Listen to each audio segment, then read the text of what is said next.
Serge Étudiant, bonjour. Bonjour. Vous voilà pour la deuxième fois au salon de Gélin. Est-ce que vous avez apprécié cette première intervention l'année passée? Ah oui, tout à fait. Je suis resté les 2 jours. J'ai trouvé qu'il y avait une belle osmose entre les organisateurs, les aluniers, et puis les auteurs.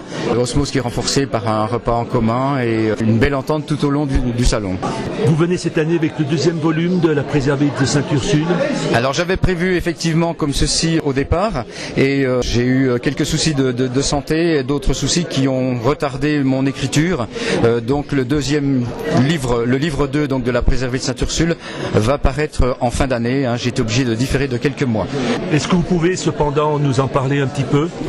Oui, bien sûr. Donc c'est la suite des aventures de Maxime et de la jeune préservée, la jeune orpheline Marie-Jacinthe. Et donc dans cette suite, les lecteurs enfin découvriront pour quelles raisons ces jeunes filles sont en partie exploitées par de mauvaises religieuses, on va dire. Et puis aussi les lecteurs découvriront l'autre volet de cette saga en 800 pages, c'est-à-dire cette jeune femme enceinte qui est recueillie par des religieuses à son tour dans le sud de la France et qui va faire naître son enfant dans des circonstances particulières que les lecteurs découvriront. Est-ce que vous aviez envisagé au départ une suite? Oui, tout à fait. C'est-à-dire qu'au tout début, je pensais faire un 400 pages, un roman 400 pages, et quand on arrive vers 350 et qu'on s'aperçoit qu'on est à peine au milieu de cette saga, puisqu'on peut appeler ça comme ceci, on se dit que il faut terminer son premier ouvrage à 400 pages et ensuite concevoir un deuxième de 400 pages. C'est ce qui est en train de se faire. Et là, donc, vous vous intéressez aussi au dessin et à l'infographie. Est-ce que vous pouvez nous en parler un petit peu? Oui, tout à fait. Donc j'ai fait des dessins depuis l'enfance, comme par exemple cet autoportrait que j'avais fait à l'encre de Chine quand j'avais 17 ans. Et je l'ai repris d'ailleurs en infographie pour illustrer un de mes ouvrages, Le Bourgeon et l'Orchidée.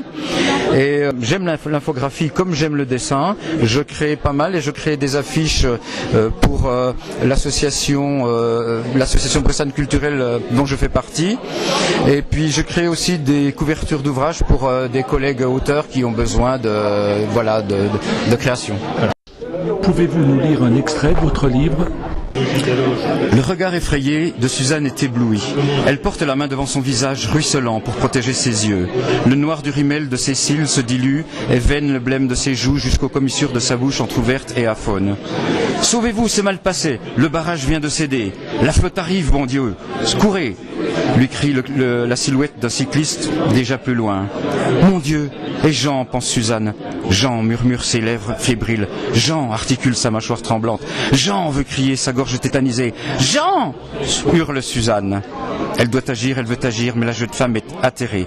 Sa mémoire résonne du souvenir des paroles enthousiastes de Jean. Te rends-tu compte, ma Suzy, ce nouveau barrage de Malpassé fait 60 mètres de haut. Et quand il sera plein, il retiendra 50 millions de mètres cubes d'eau. C'est un immense réservoir qui irriguera toutes les cultures de la vallée rose. Que peut-elle faire maintenant? Est-ce que vous avez d'autres projets d'écriture?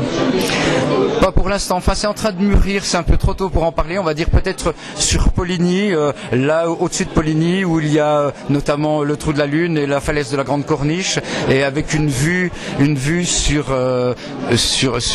les Clarisses de Sainte-Colette qui sont en contrebas. Alors il y a peut-être quelque chose qui est en train de mûrir là-dessus. Merci beaucoup. Je vous en prie. Merci beaucoup.